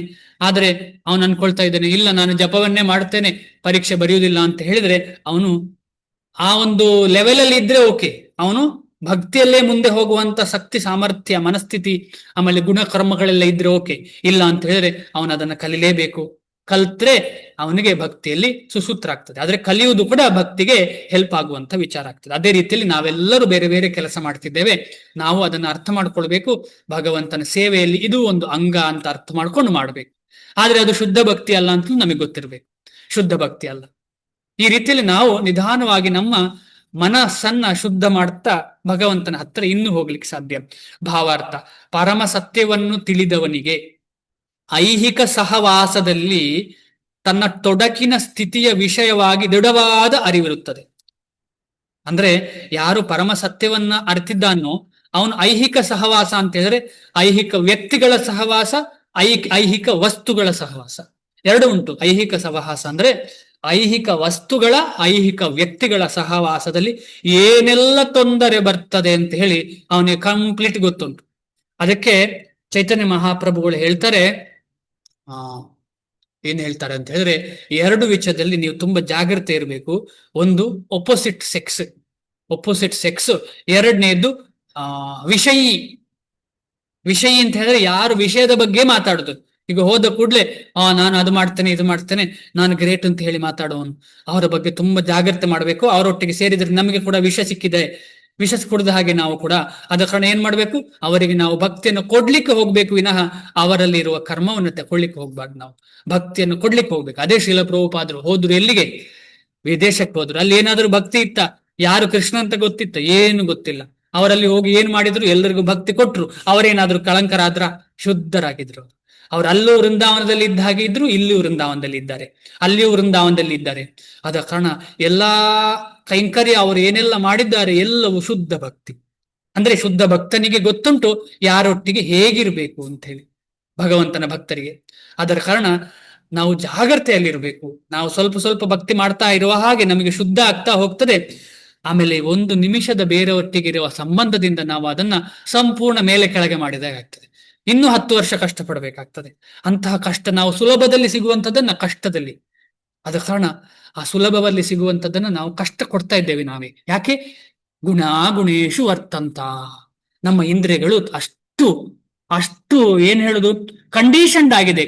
ಅದೇ ಮಾಡುದು ಅಂತ ಇಂದ್ರಿಯಕ್ಕೆ. ಅದರಿಂದ ಹೊರಗೆ ಬರಬೇಕು. ನಾವು ಹೊರಗೆ ಬರ್ಬೇಕಿದ್ರೆ ಆ ಕಂಡೀಷನ್ ಇಂದ ಹೊರಗೆ ತೆಗಿಬೇಕು. ಕಂಡೀಷನ್ ಇಂದ ಹೊರಗೆ ತೆಗೆಯುವುದು ಹೇಗೆ? ಸುಲಭ. 24 ಗಂಟೆಯಲ್ಲಿ ಯಾವಾಗ ಫ್ರೀ ಟೈಮ್ ಸಿಗ್ತದೆ ಯಾವಾಗೆಲ್ಲ ಬೇರೆ ಮೊಬೈಲ್ ಏನಿಲ್ಲ, ಬರೀ ಭಗವದ್ಗೀತೆ, ಭಾಗವತಂ, ಆಮೇಲೆ ಜಪ ಮಾಡುವುದು, ಆಮೇಲೆ ಭಕ್ತರ ಸಂಘ, ಹೀಗೆ ಮಾಡ್ತಾ ಹೋದ್ರೆ ಶುದ್ಧ ಆಗದೇನು? ಖಂಡಿತವಾಗಿ ಆಗ್ತದೆ. ಎಲ್ರಿಗೂ ಆಗ್ತದೆ. ನಮಗೂ ನಿಮಗೂ ಎಲ್ರಿಗೂ ಆಗ್ತದೆ. ಮುಂದೆ ಹೋಗೋಣ. ತಾನು ದೇವೋತ್ತಮ ಪರಮ ಪುರುಷನಾದ ಕೃಷ್ಣನ ವಿಭಿನ್ನಾಂಶ ಮತ್ತು ಐಹಿಕ ಸೃಷ್ಟಿಯಲ್ಲಿ ತನ್ನ ಸ್ಥಾನವಿರಬಾರದು ಎಂದು ಅವನಿಗೆ ತಿಳಿದಿರುತ್ತದೆ. ನೋಡಿ, ಭಗವಂತನ ಭಕ್ತರು ಏನ್ ತಿಳ್ಕೊಳ್ತಾರೆ ಗೊತ್ತುಂಟ? ಈ ದೇಹ ನನಗೆ ಏನು, ನಾನು ಈ ದೇಹದಲ್ಲಿ ಯಾಕಿದ್ದೇನೆ, ಯಾಕೆ ನನಗೆ ಈ ದೇಹ ಸಿಕ್ಕಿತು? ನಾನು ಇಲ್ಲಿ ಇರ್ಬೇಕಾದವನೇ ಅಲ್ಲ. ಈಗ ಮೀನನ್ನ ನೀರಿಂದ ಹೊರಗೆ ತೆಗೆದ್ರೆ ಮೀನು ಸಾಯ್ತದೆ. ಮೀನನ್ನು ಪುನಃ ನೀರಿಗೆ ಹಾಕ್ಬೇಕು ಅದು ಬದುಕಬೇಕಿದ್ರೆ. ಅದೇ ರೀತಿಯಲ್ಲಿ ನಮಗೆ ಈ ದೇಹ ಅಂತ ಹೇಳಿದ್ರೆ ಒಂದು ಶಿಕ್ಷೆ. ಉದಾಹರಣೆಗೆ ನೋಡಿ, ನೀವು ಬೆಳಿಗ್ಗೆ ಹೋದ ಕೂಡಲೇ ನಾವು ಎಲ್ಲಿ ಹೋಗ್ಬೇಕು ನಿಮಗೆಲ್ಲರಿಗೂ ಗೊತ್ತು. ಆಮೇಲೆ ತಿಂದ ಮೇಲೆ ಏನೋ ಎಕ್ಸಸೈಸ್ ಮಾಡಿದ ಮೇಲೆ ಆ ಕಡೆ ಈ ಕಡೆ ಅಡಿಗೆ ಮಾಡಿದ ಮೇಲೆ ಎಷ್ಟು ದುರ್ಗಂಧ ನಮ್ಮ ದೇಹದಲ್ಲಿ. ಅಂತ ದುರ್ಗಂಧ ಪೂರ್ಣ ನಮ್ಮ ದೇಹದಲ್ಲಿ ಈ ದೇಹದಲ್ಲಿ ಇದ್ದೇವೆ ನಾವು. ಏನು ಒಳ್ಳೆದ ಇದು? ಸತ್ ಚಿತ್ ಆನಂದನಾದಂತಹ ಈ ಆತ್ಮಕ್ಕೆ ಒಂದು ಸ್ಥಾನವ ಇದು, ಒಳ್ಳೆ ಸ್ಥಾನವ ಈ ದೇಹ. ಅದಕ್ಕೆ ಶ್ರೀಲ ಪ್ರಭುಪಾದ ಹೇಳ್ತಾರೆ, ಈ ದೇಹಕ್ಕೆ ಬ್ಯಾಡ್ ಬಾರ್ಗೇನ್ ಅಂತ. ಒಳ್ಳೆ ಬಾರ್ಗೇನ್ ಅಲ್ಲ. ಈಗ ನಾವು ಹೋಗಿ ಏನು ತಗೊಳ್ಳಿಕ್ಕೆ ಬಾರ್ಗೇನ್ ಮಾಡ್ತೇವಲ್ಲ, ಅದು ಕೊಡಿ ಇದು ಕೊಡಿ ಅಂತ ಹೇಳಿ, ನಾವು ದೇವರೊಟ್ಟಿಗೆ ಬಾರ್ಗೇನ್ ಮಾಡಿ ಬ್ಯಾಡ್ ಡೀಲ್ ನಮ್ಮದು. ದೇವರೊಟ್ಟಿಗೆ ಬಾರ್ಗೇನ್ ಮಾಡಿ ಸಿಕ್ಕಿದ್ ನಮಗೆ ಒಳ್ಳೆ ಡೀಲ್ ಅಲ್ಲ, ಬ್ಯಾಡ್ ಡೀಲ್.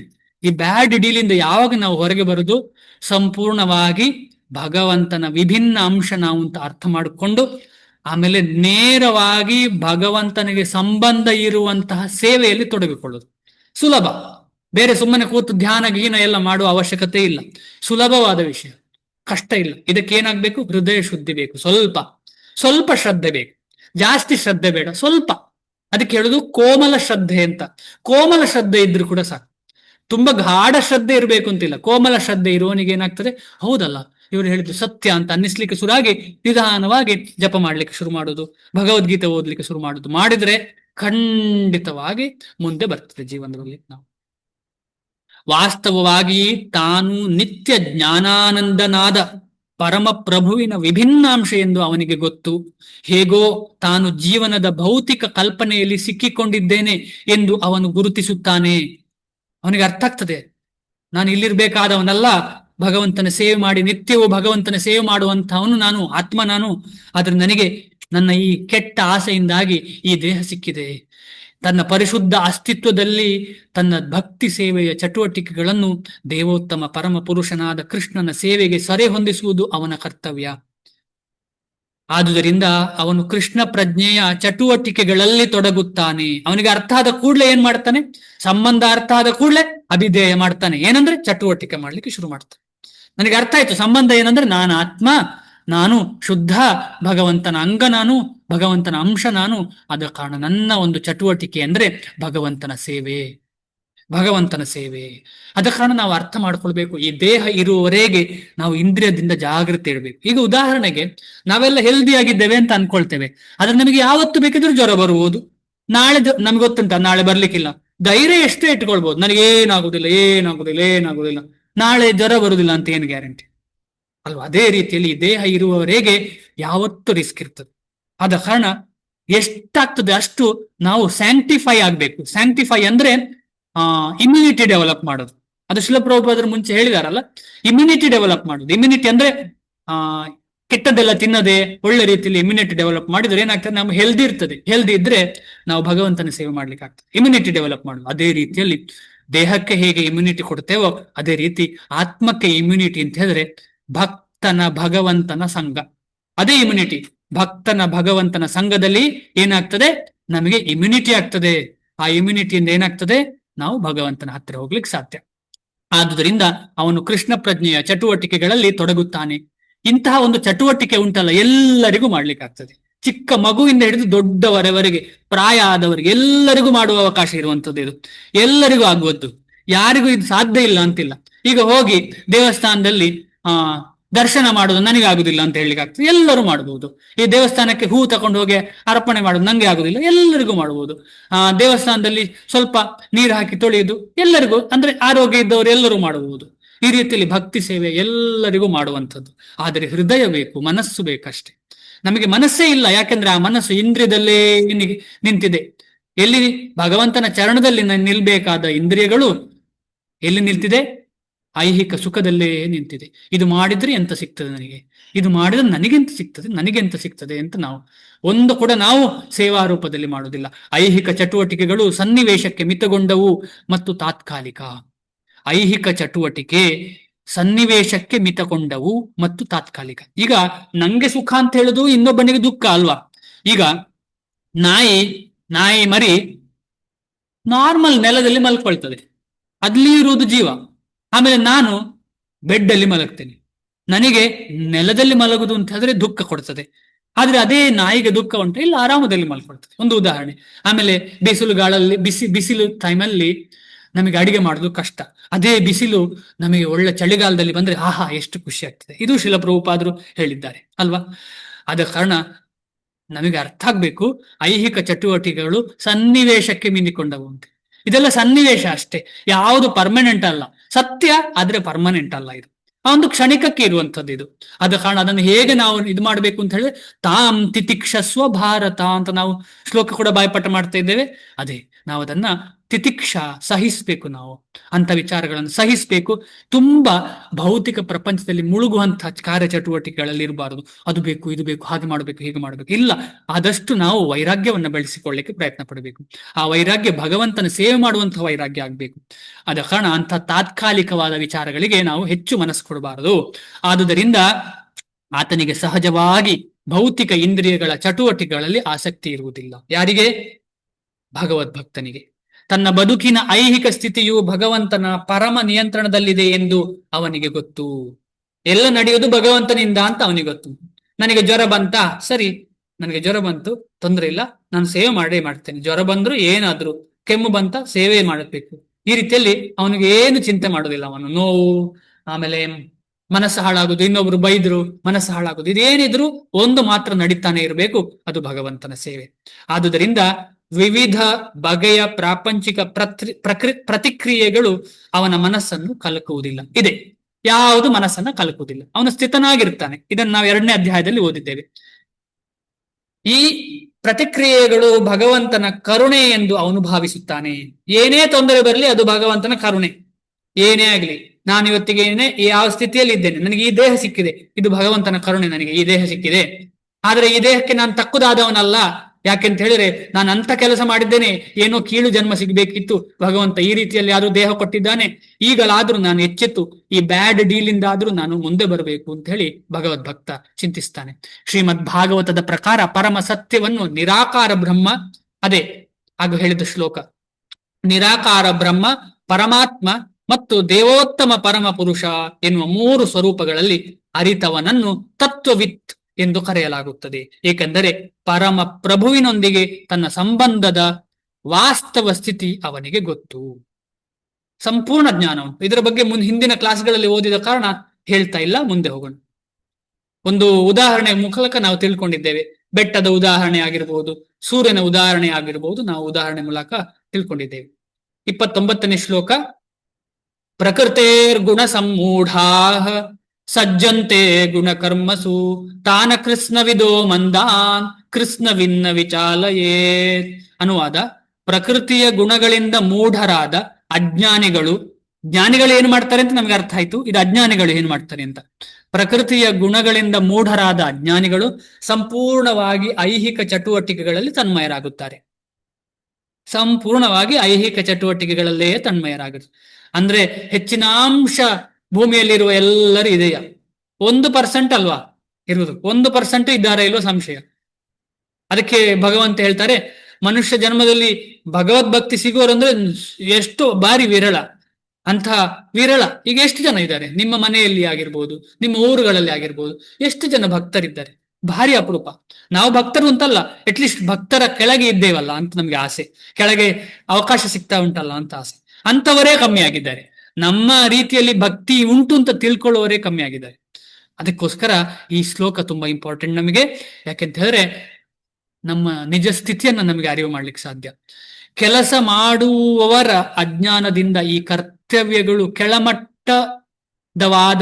ವಿವೇಕಿಗಳು ಅವರನ್ನು ವಿಚಲಿಸಗೊಳಿಸಲು ಪ್ರಯತ್ನಿಸಬಾರದು. ಇದು ಇಂಪಾರ್ಟೆಂಟ್. ಇದು ಹಿಂದೆ ಹೇಳಿದ ಹಾಗೆ, ಯಾರಾದ್ರೂ ಆ ಲೆವೆಲಲ್ಲಿ ಇಲ್ಲ, ಭಕ್ತಿ ಸೇವೆ ಡೈರೆಕ್ಟ್ ಮಾಡುವ ಲೆವೆಲಲ್ಲಿ ಇಲ್ಲ, ಎಲ್ಲ ಬಿಟ್ಟು ದೇವಸ್ಥಾನಕ್ಕೆ ಬಾ ಅಂತ ಹೇಳುವ ಲೆವೆಲ್ ಇಲ್ಲದವರನ್ನು ಯಾವ ರೀತಿ ನೋಡ್ಬೇಕು? ಅವು ಮಾಡುವ ಕೆಲಸದಲ್ಲೇ ಭಕ್ತಿಯನ್ನು ನಿಧಾನವಾಗಿ ಸೇರಿಸಿಕೊಳ್ಳಿಕ್ಕೆ ಪ್ರಯತ್ನ ಪಡಬೇಕು. ಯಾರು? ಅಂಥ ಜ್ಞಾನಿಗಳು ಅಜ್ಞಾನಿಗಳಿಗೆ ಯಾವ ರೀತಿಯಲ್ಲಿ ಟ್ರೈನಿಂಗ್ ಕೊಡಬೇಕಂದ್ರೆ ಈ ರೀತಿಯಲ್ಲಿ ಭಗವಂತ ಹೇಳ್ತಿದ್ದಾರೆ. ಸುಮ್ಮನೆ ಎಲ್ಲರಿಗೂ ಒಂದೇ ಮದ್ದಲ್ಲ. ಈಗ ಹೋಮಿಯೋಪತಿ ಮೆಡಿಸಿನ್ ನಾವು ಹೋದ್ರೆ ಎಲ್ಲ ನೋಡಿದ್ರೆ ಎಲ್ಲ ಬಿಳಿ ಮಾತ್ರೆ ಅನ್ಕೊಳ್ಬೋದು. ಯಾರಾದ್ರೂ ಎಲ್ಲರಿಗೂ ಕೊಡುದು ಬಿಳಿ ಮಾತ್ರೆ, ಎಲ್ಲರೂ ತಿನ್ನೋದು ಬಿಳಿ ಮಾತ್ರೆ. ಹಾಗೆ ಹೇಳಿ ನಾನು ಯಾವುದೋ ಒಂದು ಬಿಳಿ ಮಾತ್ರೆ ತಂದ್ರೆ ಆಗ್ತದ? ಇಲ್ಲ. ಅದಕ್ಕೆ ಹಾಕುವಂತಹ ಕಾಂಪೋಸಿಷನ್ ಸ್ವಲ್ಪ ಏರುಪೇರು ಮಾಡ್ತಾರೆ ಅವರು, ಸುಮ್ಮನೆ ಆಗುದಿಲ್ಲ ಅದರದ್ದು. ಆ ರೀತಿಯಲ್ಲಿ ನಿಜವಾದ ಜ್ಞಾನಿ, ಭಗವಂತನ ಪ್ರಜ್ಞೆಯನ್ನು ಗೊತ್ತಿದ್ದವನು, ಅವನು ಯಾರ್ಯಾರು ಯಾವ ರೋಗ ಯಾವ ಹಂತದಲ್ಲಿ ಇದೆ ನೋಡ್ಕೊಂಡು ಅದನ್ನು ಕೊಡ್ತಾನೆ. ತುಂಬಾ ಇಂಪಾರ್ಟೆಂಟ್ ಇದು. ಸುಮ್ಮನೆ ಎಲ್ಲರಿಗೂ ಒಂದೇ ಮೆಡಿಸಿನ್ ಅಲ್ಲ, ಎಲ್ಲದಕ್ಕೂ ಒಂದೇ ಅಲ್ಲ. ಎಲ್ಲದಕ್ಕೂ ಒಂದೇ ಕೊಟ್ರೆ ಏನಾಗ್ತದೆ? ಯಾರಿಗೂ ರೆಡಿ ಇಲ್ಲದವನು ಸಾಯ್ತಾನೆ, ಅದು ಹೆವಿ ಡೋಸ್ ಆಗಿ ಸಾಯ್ತಾನೆ, ಆಗುದೇ ಇಲ್ಲ ಬದುಕಲಿಕ್ಕೆ. ಅಂತ ಸ್ಥಿತಿ ಬರ್ತದೆ. ಅಂತ ಸ್ಥಿತಿ ಬರಬಾರ್ದು. ನಾವೆಲ್ಲ ಸ್ವಲ್ಪ ಇದ್ರ ಬಗ್ಗೆ ಚಿಂತನೆ ಮಾಡ್ಬೇಕು. ಯಾಕೆಂತ ಹೇಳಿದ್ರೆ ನಾವು ಯಾವಾಗ ಪ್ರಚಾರಕರಾಗ್ತೇವೆ ನಾವೆಲ್ಲರೂ, ಯಾಕಂದ್ರೆ ಯಾರೆಲ್ಲ ನಾವು ಭಗವದ್ಗೀತೆಯನ್ನು ಓದ್ತೇವೆ, ಒಂದಲ್ಲ ಒಂದು ದಿವಸ ನಾವು ಅವರನ್ನು ಇನ್ನೊಬ್ಬರಿಗೆ ಹೇಳ್ಬೇಕು, ಇಲ್ಲಾಂದ್ರೆ ಅದು ಸಂಪೂರ್ಣ ಆಗೋದಿಲ್ಲ. ಗೊತ್ತಿದ್ದದ್ನು ಇನ್ನೊಬ್ಬರಿಗೆ ಹೇಳುವಾಗಲೇ ಸಂಪೂರ್ಣ ಆಗೋದು ಅಲ್ವಾ? ಆದ ಕಾರಣ ನಾವೆಲ್ಲರೂ ಪ್ರಚಾರಕ್ಕೆ ತೊಡಗಿದ್ದೇವೆ. ಪ್ರಚಾರದಲ್ಲಿ ಇರುವಾಗ ನಾವು ಏನ್ ಮಾಡ್ಬೇಕು? ಈ ಒಂದು ಶ್ಲೋಕವನ್ನು ಹೃದಯದಲ್ಲಿ ಇಟ್ಕೊಳ್ಬೇಕು. ಎಲ್ಲರಿಗೂ ನಾನು ಕೃಷ್ಣ ಕಾನ್ಶಿಯಸ್ ಕೊಡ್ತೇನೆ ಅಂತ ಹೇಳಿಕ್ಕೆ ಆಗುದಿಲ್ಲ. ಭಗವಂತನೇ ಪ್ರೇರೇಪಣೆ ಮಾಡಿ ಅವರಿಗೆ ಕೃಷ್ಣ ಕಾನ್ಶಿಯಸ್ನೆಸ್ ಯಾರು ಕೊಡುದು? ಭಗವಂತನೇ. ನಾವೇನ್ ಮಾಡ್ತಿದ್ದೇವೆ? ನಾವು ಕಾರಣ ಆಗ್ತಾ ಇದ್ದೇವೆ ಅಷ್ಟೇ. ನಮ್ಮನ್ನ ಭಗವಂತ ಕಾರಣ ಮಾಡ್ತಿದ್ದಾನೆ. ಭಾಗ್ಯ ನಮ್ಮದು. ನಾವು ಈಗ ಇರಬಾರ್ದು, ನನ್ನಿಂದ ಅವನು ಭಕ್ತನಾದ, ನನ್ನಿಂದ ಅವಳು ಹೀಗಾಯ್ತು ಅವನಾಯ್ತು ಅಂತ ಹೇಳಿ ಈಗ ಯಾವತ್ತೂ ಇರಬಾರ್ದು. ಈಗ ಆಗ್ಲಿಕ್ಕೆ ಕಾರಣವೇ ಇಲ್ಲ. ಸ್ಥೂಲ ಐಹಿಕ ತಿಳುವಳಿಕೆ ಅದಾಯ್ತು. ಈ ಶರೀರವು ಐಹಿಕ ಪ್ರಕೃತಿಯ ಕೊಡುಗೆ. ದೈಹಿಕ ಪ್ರಜ್ಞೆಗೆ ಅತಿಯಾಗಿ ಅಂಟಿಕೊಂಡಿರುವವನನ್ನು ಮಂದ ಅಥವಾ ಆತ್ಮದ ಅರಿವಿಲ್ಲದ ಸೋಮಾರಿ ಎಂದು ಕರೆಯುತ್ತಾರೆ. ದೇಹಾತ್ಮ ಬುದ್ಧಿ ಕುಣಪೇತ್ರಿ ಧಾತುಕೆ ಅಂತ ಹೇಳಿ ಶ್ರೀಮದ್ ಭಾಗವತಲ್ಲಿ. ಅಂದ್ರೆ ಯಾರಿಗೆ ದೇಹವನ್ನೇ ಆತ್ಮ ಅಂತ ತಿಳ್ಕೊಂಡಿರ್ತಾನ, ದೇಹಾತ್ಮ ಬುದ್ಧಿ ಕುಣಪೇತೃ ಧಾತುಕೆ. ಆ ದೇಹ ಯಾವುದರಿಂದ ಮಾಡಿರ್ಪಟ್ಟಿದ್ದದ್ದು? 3 ಧಾತುಗಳಿಂದ. ಯಾವುದು 3 ಧಾತು? ಕಫ ಪಿತ್ತ ವಾತ. ಯತ್ತೀರ್ಥ ಬುದ್ಧಿ ಸಲಿಲೇನ ಕರ್ಚಿಚಿತ್. ಆಮೇಲೆ ದೇವಸ್ಥಾನಕ್ಕೆ ಹೋಗ್ತಾನಲ್ಲ, ಸಾರಿ, ಎಲ್ಲಿ ತೀರ್ಥಯಾತ್ರೆಗೆ ಹೋಗ್ತಾನಿಲ್ಲ, ಆ ತೀರ್ಥ ಸ್ನಾನ ಮಾಡಿದ್ರೆ ಆಯ್ತು ಶುದ್ಧ ಆಗ್ತಾನೆ ಅಂತ ತಿಳ್ಕೊಳ್ತಾನೆ. ಯಾಕೆ ನಾವು ತೀರ್ಥಯಾತ್ರೆಗೆ ಹೋಗ್ಬೇಕು ಅಂತ ಹೇಳಿದ್ರೆ ಭಗವದ್ ಭಕ್ತರ ಸಂಘ ಮಾಡ್ಲಿಕ್ಕೆ ಹೋಗ್ಬೇಕು. ಈ ಗಂಗೆಯ ಹತ್ರ ಹೋಗ್ಬೇಕಿದ್ರೆ ಬರೀ ಸ್ನಾನ ಮಾಡ್ಲಿಕ್ಕಲ್ಲ, ಅಲ್ಲಿ ಗಂಗೆಯ ಬಗ್ಗೆ ತಿಳ್ಕೊಳ್ಳಿಕ್ಕೆ, ಕೃಷ್ಣನ ಬಗ್ಗೆ ತಿಳ್ಕೊಳ್ಳಿಕ್ಕೆ ಹೋಗ್ಬೇಕು ನಾವು ಗಂಗಾ ಸ್ನಾನ ಮಾಡ್ಲಿಕ್ಕೆ. ಆದ್ರೆ ಇಲ್ಲಿ ಯತ್ತೀರ್ಥ ಬುದ್ಧೆ, ಆ ಸಲಿಲೆ, ಸಲಿಲೆ ಅಂದ್ರೆ ನೀರು, ನೀರಿನಲ್ಲೇ ಸಲಿಲೇನ ಅಂದ್ರೆ ಇದೆಲ್ಲ ಮಾಡೋರು ಯಾರು? ಗೋಖರಹ, ಇಂಥವರು ಏನು ಗೊತ್ತಿಲ್ಲದವರು, ದೈಹಿಕ ಪ್ರಜ್ಞೆಯಲ್ಲಿರುವವರು. ಅಜ್ಞಾನಿಗಳು ದೇಹವನ್ನೇ ಆತ್ಮ ಎಂದು ಭಾವಿಸುತ್ತಾರೆ, ಇತರರೊಡನೆ ದೇಹ ಬಾಂಧವ್ಯವನ್ನು ಬಂಧುತ್ವ ಎಂದು ಸ್ವೀಕರಿಸುತ್ತಾರೆ. ಎಂತ ಒಂದು ವಿಪರ್ಯಾಸ ನೋಡಿ. ನನ್ಗೆ ಹುಟ್ಟಿದ ಮಗ ನನ್ನ ಮಗ, ಬೇರೆಯವರಿಗೆ ಹುಟ್ಟಿದ ಮಗ ಇನ್ನೊಬ್ಬನ ಮಗ. ನನ್ನ ಹೆಂಡತಿ ನನ್ನ ಹೆಂಡತಿ ಅಂತ ಹೇಳುದು ಒಂದೇ ಇರಬೇಕು ವಿನಃ ಬೇರೆ ಎಲ್ಲದರಲ್ಲೂ ಸಮತ್ವ ಇರಬೇಕು. ಬೇರೆಯವರ ಹೆಂಡತಿ ನನ್ನ ಹೆಂಡತಿ ಆಗ್ಲಿಕ್ಕೆ ಸಾಧ್ಯ ಇಲ್ಲ. ಅದಕ್ಕೋಸ್ಕರ ಶಾಸ್ತ್ರ ಕ್ಲಿಯರ್ ಆಗಿ ಹೇಳ್ತದೆ, ಬೇರೆ ಎಲ್ಲ ಮಾತೆಯರನ್ನ ಮಾತಾಜಿ ಅಥವಾ ಅಮ್ಮ ಅಂತ ಕರಿಬೇಕು, ತನ್ನ ಹೆಂಡತಿಯನ್ನು ಬಿಟ್ಟು. ಅಜ್ಞಾನಿಗಳು ದೇಹವನ್ನೇ ಆತ್ಮ ಎಂದು ಭಾವಿಸುತ್ತಾರೆ. ಇದು ವರ್ಣಾಶ್ರಮದ ನಿಯಮ, ಹಾಗೆ ಹೇಳಿದ್ವಂಥದ್ದು. ಇತರರೊಡನೆ ದೇಹ ಬಾಂಧವ್ಯವನ್ನು ಬಂಧುತ್ವ ಎಂದು ಸ್ವೀಕರಿಸುತ್ತಾರೆ, ತಮಗೆ ದೇಹವನ್ನು ಕೊಟ್ಟ ಭೂಮಿಯನ್ನು ಪೂಜಿಸುತ್ತಾರೆ ಮತ್ತು ಧಾರ್ಮಿಕ ವಿಧಿಗಳ ಔಪಚಾರಿಕಗಳೇ ಗುರು ಎಂದು ಭಾವಿಸುತ್ತಾರೆ. ಅದೇ ಶ್ಲೋಕ ಇದು ಮಾತಾಡ್ತಾ ಇರುವಂತದ್ದು ಶ್ರೀಮದ್ ಭಾಗವತದಿಂದ ಶ್ರೀಲ ಪ್ರಭುಪಾದರು. ಸಾಮಾಜಿಕ ಕಾರ್ಯ, ರಾಷ್ಟ್ರೀಯತೆ ಮತ್ತು ಪರೋಪಕಾರಗಳು ಇವು ಐಹಿಕವಾಗಿ ಉಪಾಧಿಗಳಿಗೆ ಒಳಗಾದ ಜನರು ಕೆಲವು ಚಟಿಗಳಿಗಳು. ಏನ್ ಹೇಳ್ತಾರೆ? ನಾನೆಲ್ಲ ಬಿಟ್ಟಿದ್ದೇನೆ, ನಾನೀಗ ಸಮಾಜ ಕಾರ್ಯ ಮಾಡ್ತಾ ಇದ್ದೇನೆ, ಆಮೇಲೆ ರಾಷ್ಟ್ರ ಕಾರ್ಯ ಮಾಡ್ತಾ ಇದ್ದೇನೆ. ಇದೆಲ್ಲ ಹೌದು, ಆದ್ರೆ ಅದಕ್ಕೆ ಎಕ್ಸ್ಟೆಂಡೆಡ್ ಸೆನ್ಸ್ ಗ್ರಾಟಿಫಿಕೇಶನ್ ಹೇಳ್ತಾರೆ. ಅದು ಸೆನ್ಸ್ ಗ್ರಾಟಿಫಿಕೇಶನ್. ಆದ್ರೆ ಇದಕ್ಕಿಂತ ಉತ್ತಮ, ಸಂಪೂರ್ಣವಾಗಿ ಇಂದ್ರಿಯ ತೃಪ್ತಿಯಲ್ಲೇ ಮಾಡೋಕ್ಕಿಂತ ಸ್ವಲ್ಪ ಉತ್ತಮ ರೀತಿಯಲ್ಲಿದ್ದಾರೆ. ಆದ್ರೆ ಭಗವಂತನ ಪ್ರಜ್ಞೆ ಅಲ್ಲೂ ಇಲ್ಲ. ಇಂತಹ ಉಪಾಧಿಗಳ ಮೋಡಿಯಲ್ಲಿ ಸಿಕ್ಕು ಅವರು ಯಾವಾಗಲೂ ಐಹಿಕ ಕ್ಷೇತ್ರದಲ್ಲಿ ಕಾರ್ಯನಿರತರಾಗಿರುತ್ತಾರೆ. ಅವರಿಗೆ ಆತ್ಮ ಸಾಕ್ಷಾತ್ಕಾರವು ಒಂದು ಕಟ್ಟು ಕತೆ. ಅವರಿಗೆ ಹೇಳಿದ್ರು ಅವ್ರು ಇಗ್ನೋರ್ ಮಾಡ್ತಾರೆ. ನಿಮ್ಗೆಲ್ಲ ಟೈಮ್ ವೇಸ್ಟ್, ನೀವು ವೇಸ್ಟ್ ಟೈಮ್. ಇದು ಎಷ್ಟು ಇಂಪಾರ್ಟೆಂಟ್. ಸಾಯೋವರೆಗೆ ಒಳ್ಳೆ ಕೆಲಸ ಮಾಡ್ಬೇಕು, ಒಳ್ಳೆ ದುಡಿಬೇಕು, ಒಳ್ಳೆ ರೀತಿಯಲ್ಲಿ ಇರ್ಬೇಕು, ಎಲ್ರಿಗೂ ಒಳ್ಳೇದು ಮಾಡಬೇಕು, ಈ ರೀತಿಯಲ್ಲಿ. ಅದು ಕಾಯಿನ್ನ ಎರಡು. ಇನ್ನೊಬ್ಬ ಕೆಟ್ಟ ಮಾಡುವವನು ಎಲ್ಲರನ್ನೂ ಸಾಯೋವರೆಗೆ ಕೆಟ್ಟದೇ ಮಾಡುದು ಅಂತ ಥಿಂಕ್ ಮಾಡ್ತಾನೆ, ಇನ್ನೊಬ್ಬ ಸಾಯೋವರೆಗೆ ಒಳ್ಳೇದೇ ಮಾಡುದು ಅಂತ ಥಿಂಕ್ ಮಾಡ್ತಾನೆ. ಎರಡರಲ್ಲೂ ನಾವು ವಾಪಸ್ ಇಲ್ಲಿ ಬರಲೇಬೇಕು. ಇದರಿಂದ ಹೊರಗೆ ಬರ್ಬೇಕಿದ್ರೇನು, ಕೆಟ್ಟದ್ದು ಮಾಡಲೇಬಾರ್ದು, ಒಳ್ಳೆದನ್ನ ಭಗವಂತನಿಗೆ ಅರ್ಪಿಸಿ ಮಾಡಬೇಕು. ಇದು ಒಂದು ಸ್ಟೆಪ್ ಮುಂದೆ. ಆದುದರಿಂದ ಅದರಲ್ಲಿ ಅವರಿಗೆ ಆಸಕ್ತಿ ಇಲ್ಲ. ಆದರೆ ಆಧ್ಯಾತ್ಮಿಕ ಬದುಕಿನಲ್ಲಿ ತಿಳುವಳಿಕೆ ಇರುವವರು ಹೀಗೆ ಐಹಿಕವಾಗಿ ತನ್ಮಯರಾಗಿರುವ ಜನರ ಮನಸ್ಸನ್ನು ಕ್ಷೋಭೆಗೊಳಿಸಲು ಪ್ರಯತ್ನಿಸಬಾರದು. ತಮ್ಮ ಆಧ್ಯಾತ್ಮಿಕ ಚಟುವಟಿಕೆಗಳನ್ನು ಸದ್ದಿಲ್ಲದೆ ಮುಂದುವರಿಸಿಕೊಂಡು ಹೋಗುವುದು ಉತ್ತಮ. ಹೀಗೆ ಗಲಿಬಿಲಿಗೊಂಡವರು ಅಹಿಂಸೆಯಂತಹ ಬದುಕಿನ ಮೂಲ ನೈತಿಕ ತತ್ವಗಳಲ್ಲಿ ಮತ್ತು ಇಂತಹವೇ ಐಹಿಕ ಕಲ್ಯಾಣ ಕಾರ್ಯದಲ್ಲಿ ತೊಡಗಿರಬಹುದು. ಅಂದ್ರೆ ಭಗವದ್ಭಕ್ತಿ ಸಿಕ್ಕಿದವರು ಸದ್ದಿಲ್ಲದೆ ಮುಂದುವರಿಸುವುದು ಅಂದ್ರೆ ಎಂತ? ತನ್ನ ಒಂದು ಡೆವಲಪ್ಮೆಂಟ್ ಅನ್ನ ಇನ್ನೊಬ್ಬನಿಗೆ ಹೇಳಬಾರ್ದು. ನಾನು, ಕೆಲವರು ಹೇಳಿಗುಂಟು, ನಾನು ಬೆಳಿಗ್ಗೆ ಬೇಗ ಎದ್ದು ಎಲ್ಲ ಜಪ ಮಾಡ್ತೇನೆ, ನೀವು ಕೂಡ ನನ್ನಾಗೆ ಆಗ್ಬೇಕು. ಆಮೇಲೆ ನಾನು 24 ಗಂಟೆ ಕೂಡ ಕೃಷ್ಣನ ಬಗ್ಗೆಯೇ ಯೋಚನೆ ಮಾಡ್ತಾ ಇದ್ದೇನೆ, ನನ್ನ ಹಾಗೆ ನೀವಾಗ್ಬೇಕು ಅಂತ ಹೇಳ್ಬೋದು. ಹೀಗೆ ಇರಬಾರ್ದು ನಾವು. ಯಾಕಂದ್ರೆ ನನ್ನ ಡೆವಲಪ್ಮೆಂಟ್ ನಂದಂದ್ರೆ ನಾನು ಹೇಳುದು ಶುದ್ಧ ಭಕ್ತರದ್ದು. ನಾವು ಶುದ್ಧ ಭಕ್ತರದ್ದು ಡೆವಲಪ್ಮೆಂಟ್ ಅಷ್ಟು ಬೇಗ ಹೇಳ್ಬಾರ್ದು. ಯಾಕೆ ಹೇಳ್ಬಾರ್ದು ಅಂತ ಹೇಳಿದ್ರೆ ಅದು ತುಂಬಾ ಕಷ್ಟ ಆಗ್ತದೆ. ಫಸ್ಟಿಗೆ ತಕೊಳ್ಳೋನಿಗೆ ಹೌದಾ ಭಕ್ತಿ ಅಂದ್ರೆ 24 ಗಂಟೆ ಮಾಡ್ಬೇಕಾ? ಅಯ್ಯೋ, ನನ್ನ ಹೆಂಡತಿಯನ್ನು ಯಾರು ಸಾಕೋದು, ಗಂಡನನ್ನು ಯಾರು ಸಾಕೋದು, ನೀವು ಕೊಡ್ತೀರಾ ದುಡ್ಡು? ಯಾರು ಕೊಡ್ತಾರೆ? ಸಾಧ್ಯ ಇಲ್ಲ ನನ್ನ ಕೈಲಿ ಇದು ಅಂತೇಳಿ ಬಿಟ್ಟು ಬಿಡ್ತಾರೆ.